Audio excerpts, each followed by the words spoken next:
Bom dia a todos. Eu agradeço o convite da direção e da comissão organizadora e eu quero começar a projeção que eu preparei, recordando que a expressão América Latina é conveniente, mas encobre diferenças óbvias e condições compartilhadas, entre estas a marginalidade, a carência, a marginalidade em relação aos centros de poder ocidentais, implicando carência, atraso, subdesenvolvimento e algum espaço de manobra, que a dependência econômica não exclui uma relativa autonomia cultural no pós-guerra. A arquitetura moderna tem histórias diferentes dos países da região, mas com dois pontos ao menos em comum. A hegemonia dessa arquitetura moderna para além do Brasil, da Argentina, do Uruguai e do México, e a similaridade de problemas arquitetônicos abordados, com dois destaques. Primeiro destaque, o projeto da casa burguesa suburbana, similar aos Estados Unidos e não à Europa, como observei no ensaio escrito para esse livro La Casa Latino-Americana Moderna. E como curiosidade, eu queria lembrar a matéria sobre casas de arquiteto da Life Magazine, de 59, essa é a capa da revista, que não mostra europeu, mas tem O'Gorman, tem japonês, tem Tang, tem americano, Saarinen e tem o nosso brasileiríssimo Oscar Niemeyer.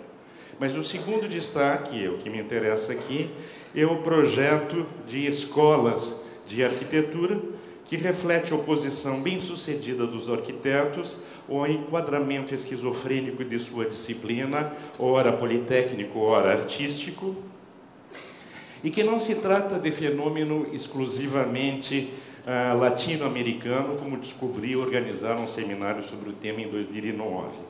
Além do precedente romano e mineiro, incluem realizações anglo-americanas de interesse em conteste, que fica para outra ocasião, e menos idiosincrático que o caso das casas, o das escolas de arquitetura permite esboçar um começo de comparação entre soluções exemplares, entre as quais o edifício que agora nos abriga, em latitudes sul-americanas significativas. E se o Brasil aparece em dose dupla, há razões geográficas e históricas para isso. Todos são edifícios quarteirão, com estrutura independente em concreto armado e elevações horizontalmente tripartidas. Todos têm elevador, aqui na USP é de serviço, a USP é a única que tem rampas. O concreto fica aparente em todos, menos na UFRJ. Na UCV e na UFRJ, as escolas são barras alongadas sobre base expandida e o volume do corpo de edifícios se decompõe em superfícies adjacentes distintas, com empenas iguais na UFRJ e circulações protuberantes na UCV.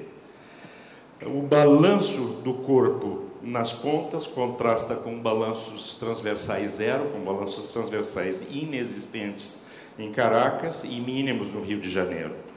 A base vazada é óbvia na UFRJ, com pilotis estéreo colossal aparente, e camuflada, lateral, na UCV.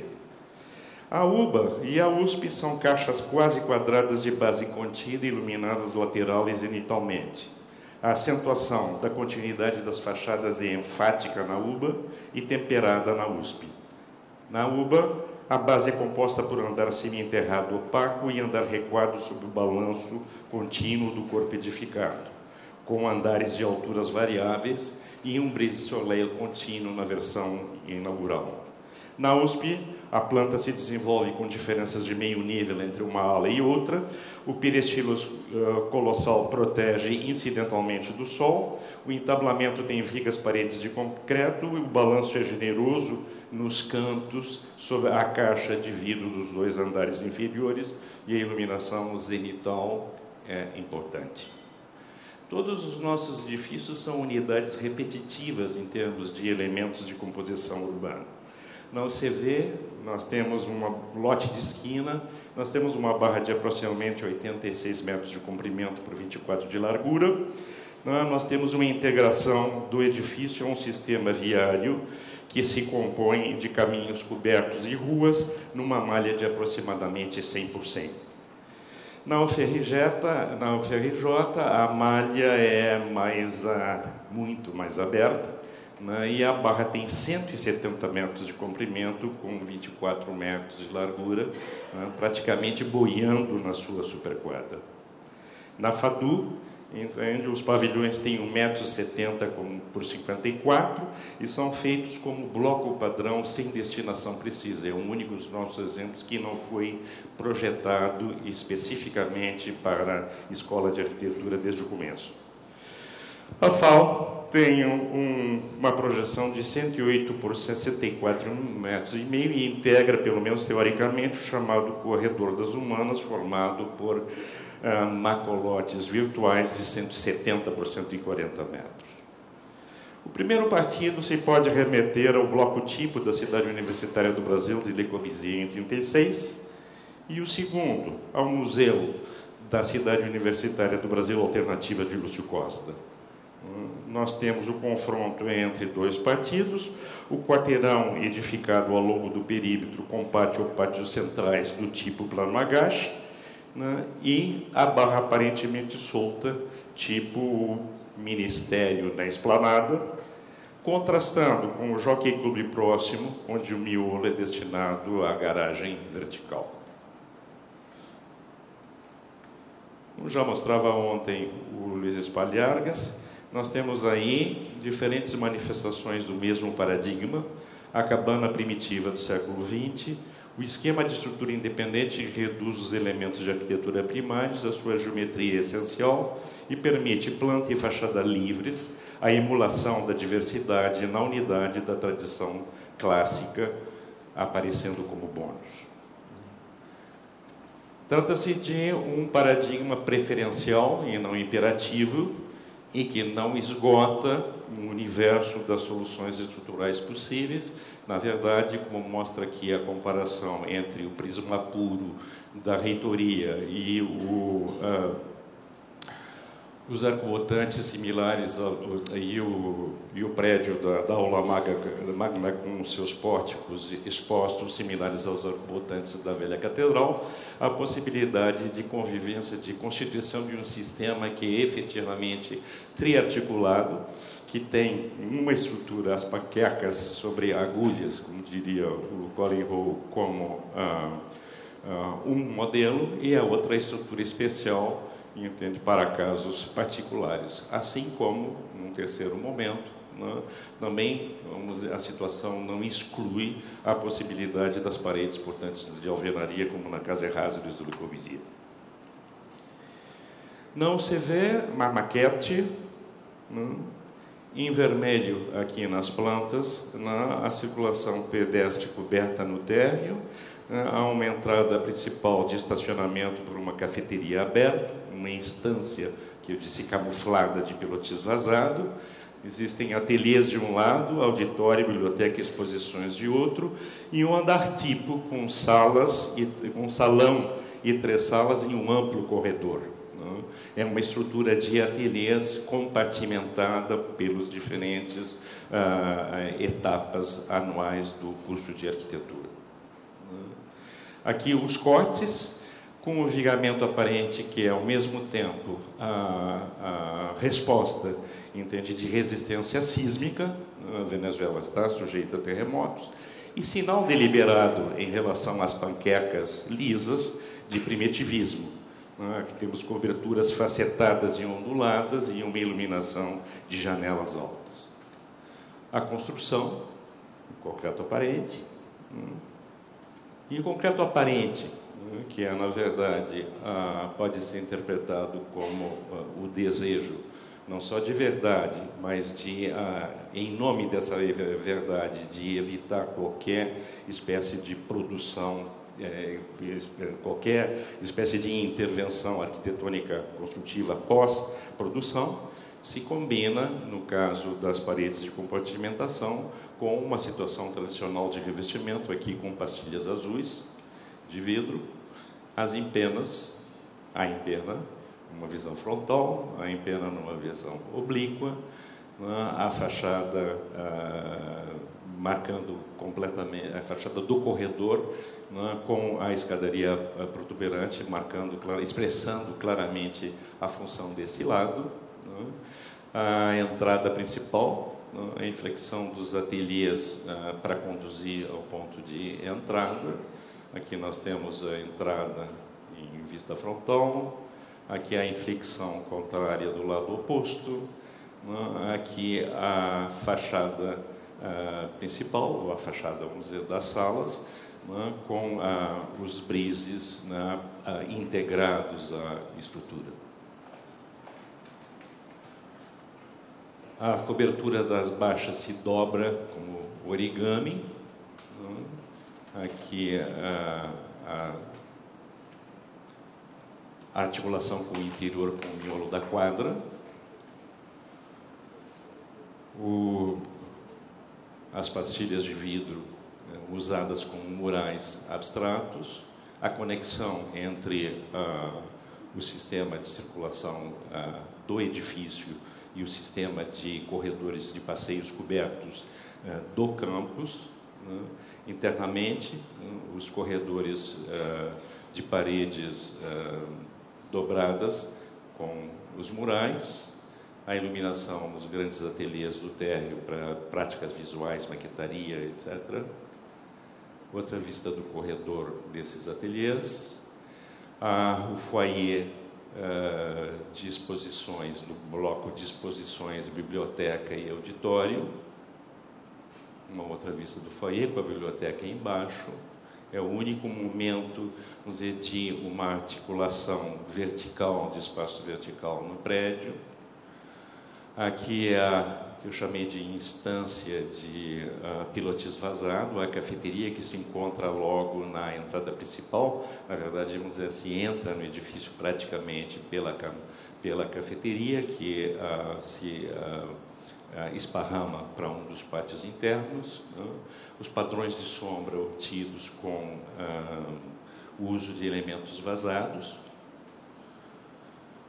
E o largo corredor, que dá acesso às salas e aos salões que se repetem no andar T. Essa é a maquete da UFRJ. Se a base expandida da FAU de Caracas definia uma composição em L, na UFRJ a base e a barra definem uma cruz latina de braços quase do mesmo comprimento. A base se prolonga com um braço paralelo, em L paralelo à barra, e do mesmo comprimento do bloco principal. Então, na verdade, vamos dizer, como o CV, a organização remete, vamos dizer, a uma unidade compacta que foi escavada no processo de projeto. Aqui à direita, com uma estrutura especial, com uma estrutura distinta, de certa maneira similar ao caso da aula magna nos projetos do Lúcio Costa e do Le Corbusier. Era uma proposta programática excepcional de um museu de arquitetura comparada que não foi realizado, que não foi executado. A planta tipo e a planta do andar térreo, está em vermelho, vamos dizer, eu marquei o esquema principal de circulação, que tende, vamos dizer, a produzir uma ideia de rotação em torno do núcleo principal de elevadores, e a organização da planta como corredor central, com duas baterias de sala, mais ainda radical que no caso de Caracas. Aqui explicitamente está nas intenções do Jorge Moneira a ideia de que o núcleo base não na verdade, vamos dizer assim, uma célula mínima, é 7 a 12, entende, estudantes por professor de ateliê. E toda a planta da escola está organizada, vamos dizer, a partir dessa ideia fundamental do ponto de vista pedagógico.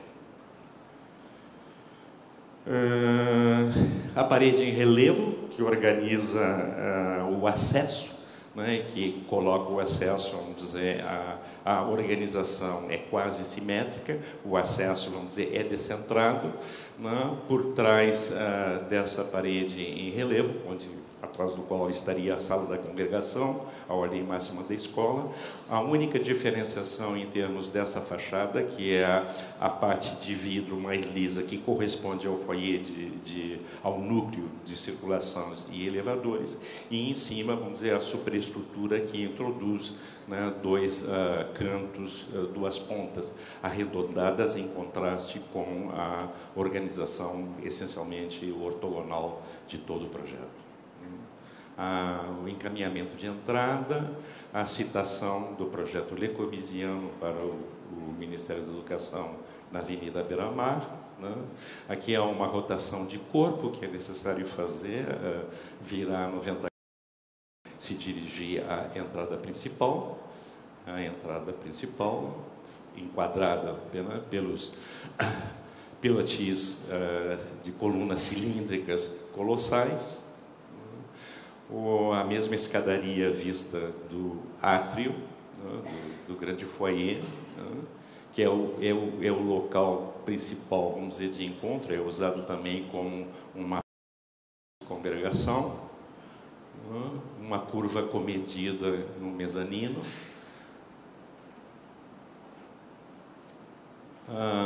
Por baixo, aqui à direita, se toma o corredor que leva às oficinas. Nas oficinas, você muda o sistema de estrutura. O pilar agora é um pilar metálico, né, em X.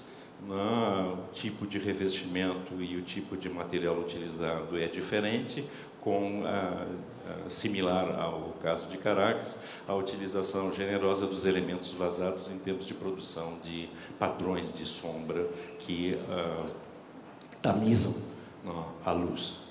O núcleo de elevadores no mezanino, com um vislumbre de alguns dos pátios internos do projeto, nova visão da curva comedida do mezanino, outra das pontes de circulação passando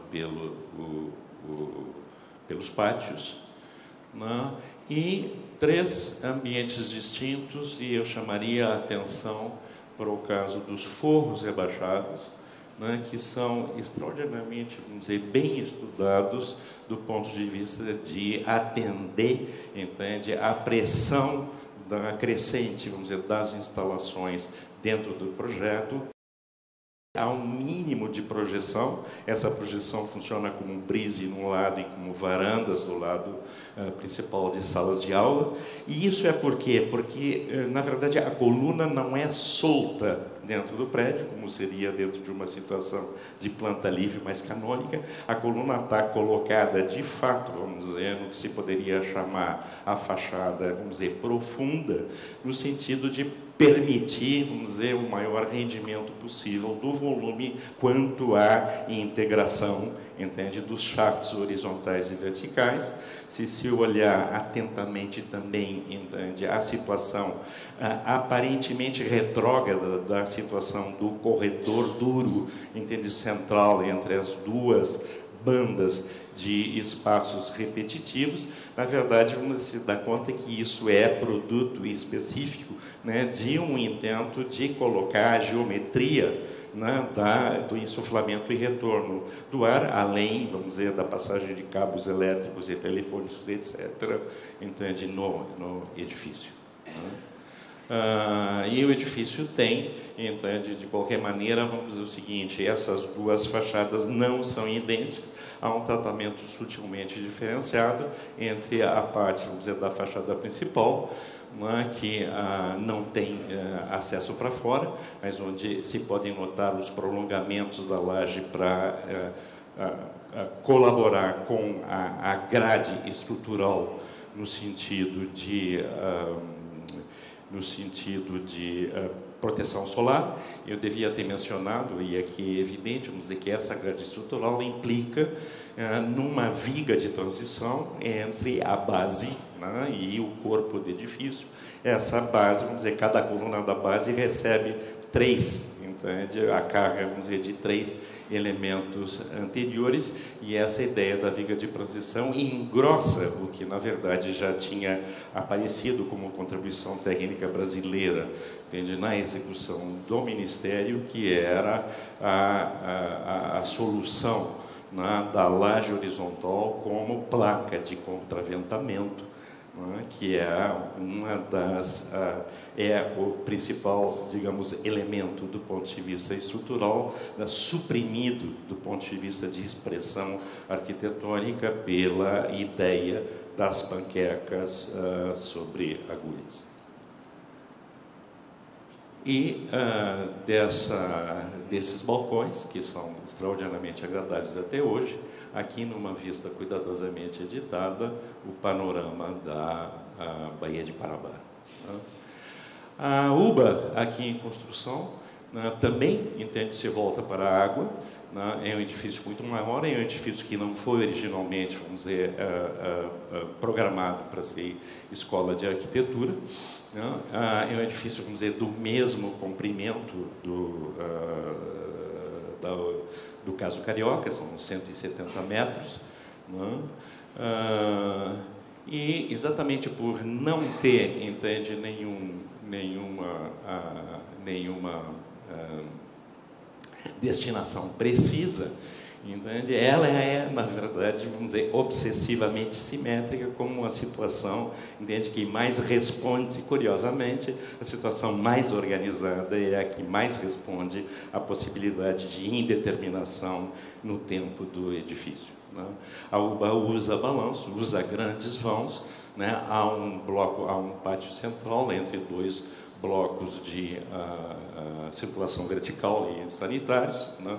Na versão original, como primeira esquematizada, ela tem brises, entende, a toda a volta, né? Chama atenção de novo para o fato que, enquanto, vamos dizer, em Caracas e no Rio, o bloco, vamos dizer, se desdobra em fachadas opostas diferentes, aqui no caso nós estamos na década seguinte, embora não uma década depois, né? A ideia essa da continuidade das fachadas parece primordial. E as vigas, né, ou a laje, entende, é o local de é o locus, vamos dizer, de recolha de todas essas pressões de instalações, vazios, flexibilidade em termos gerais, são grandes caixotes de 1,80 m por 1,80 m com 1,20 m de altura. Essa é uma visão desse espaço, do espaço principal, entende, colonizado, no caso do pavilhão 2, né? E a situação de iluminação é melhorada no pavilhão 3, que é onde finalmente se instala a Faculdade de Arquitetura, Desenho e Urbanismo, né, com a parte, vamos dizer, de gomos rebaixada de tal maneira que os 2 últimos andares têm acesso direto à insolação, né, e o proporcionamento dessa sala de encontros aí fica, a meu gosto, melhor, né? Isso aqui é outra visão, entende, dessa sala colonizada e apropriada. Como se vê, a geometria mais rígida não impede de modo nenhum essa apropriação, embora se possa dizer, nessa visão dos distintos ambientes e na própria experiência do edifício, que do ponto de vista, vamos dizer, da qualidade de iluminação interior, né, dos andares, a UBA, a meu juízo, é menos agradável do que a Caracas, o Rio de Janeiro. Aqui uma visão, né, mostrando toda essa laje, entende, vazada para receber, acolher todas as transformações que o metabolismo do edifício permite. E aqui uma visão da situação atual do edifício, da vida dele. Os brises foram removidos por questões de corrosão e, essencialmente, porque os brises aparentemente dão trabalho de manutenção. Bom, eu não quero, eu vou me eximir, entende, digamos, por simetria também, né? Aqui caberia mostrar maquetes, desenho e fotos da obra original para a FAUSP, mas me pareceu mais desnecessário e também mais estimulante pensar em afinidades, convergências, não necessariamente referências, né? Não há indício de que Artigas conhecesse o projeto anterior uruguaio, né, do Nelson Barjado, né, nem o monumento das Fossas Ardeatinas na Itália, em Roma, que ele evoca, né? Mas Heidi, entende? Ou melhor dito, a empena de Heidi é um dado incontornável que amalgama apoio à parede, né? Quanto a colunas, né, como esquecer o amor de juventude e a imbricação de sólidos constituindo as colunas do colégio visitado na viagem americana de Artigas em 47, né? Mais perto, no tempo e no espaço, a imbricação de sólidos ganha conotações militares, antropomórficas e combativas, né? Em contraste com o peristilo exótico e a monumentalidade antimonumental, evitando a grandiloquência na nova capital, as colunas dos quais foram originalmente comparadas pelo Istamo Papadakis no Alvorado a Cariátides. A mim me cabe pensar que no Atlante, que no Planalto ou no Supremo, o que nós temos são Atlantes, não esses Atlantes pesados e barrocos do Belvedere de Viena que estão aí, mas aqueles esbeltos e aqueles guerreiros esbeltos e finos pulando sobre touros em Creta, em Minas. Que essa noção, né, da história da arquitetura está presente na mente do Oscar, né? O próprio desenho superior o justifica, né? O museu do Lúcio já foi lembrado, aqui há outro museu que o Pancho também mostrou, a obra é contemporânea da FAUSP, tá? Mas o projeto da Convention Hall para Chicago é de 54, né? E embora aí a figuração seja mínima, não há como não fazer, para mim, entende, uma outra conexão arquetípica, aí no caso, vamos dizer, a ideia de que o Convention Hall e esse tipo de grande cobertura nada mais é senão um pálio expandido e petrificado. A espiral também é um arquétipo presente. E nós temos, na verdade, vamos dizer, estamos na realidade lidando, vamos dizer, com 4 posições, né? Com 4 variações, talvez, dentro do mesmo tema, né? A UCV, Caracas, me parece, vamos dizer assim, que em termos de fonte, insiste, né, na natureza primitivista, né? Essa é uma página de uma das obras do Humboldt, né, sobre, na sua viagem, que incluiu a Venezuela, como dado importante. E, de outro lado, vamos dizer assim, o contraponto desse primitivismo é, na verdade, a aposta do Villanueva em termos da arte quase futurista. Se nós quiséssemos fazer realmente um vínculo arquitetônico, eu diria que é um tipo de racionalidade estrutural que se alinha, né, com uma posição, finalmente, vamos dizer, Gaudí, né, sem esquecer a lição da Pampulha, né, aqui achatada e transformada, né, em fachada cega, mas embelezada pelo painel de Portinari. Villanueva e Niemeyer são, entende, 2 quantidades a colocar junto. No Rio, e sobre o Rio e sobre Buenos Aires, Ronda, se quisermos fazer em termos de genealogia, Ronda Palladio, Ronda Schinkel, Ronda Durand. E eu ousaria dizer que aqui na FAO, avançando sempre no racionalismo estrutural, mas avançando, vamos dizer, no tempo, né, em defasagem, Labrouste, me parece, vamos dizer, um paralelo importante a lembrar, sem falar de Perret, que é preciso fazer cantar o ponto de apoio. Mas tem arte também por aqui. Esse é o Sebastião Marighella, do Sérgio Ferro, que está no MAC, que o nosso moderador dirige. Tem também natureza. E tem a coluna que poderia remeter a um templo guerreiro, a um símbolo maçom. Tem leveza pesada. Tem dupla ordem de colunas. Tem apreço pela mobilidade. Isso aqui de dentro para fora. Aqui de fora para dentro. A compartimentação da FAO, na verdade, é tão importante quanto a estrutura. A aula lá em cima. E nos grandes espaços, o convite à apropriação, evidenciando, vamos dizer, as colunas aí destapadas, por onde corre a canalização de água. De novo, vamos dizer, a pressão das instalações e o intento de integrar instalações e estrutura. A fenda.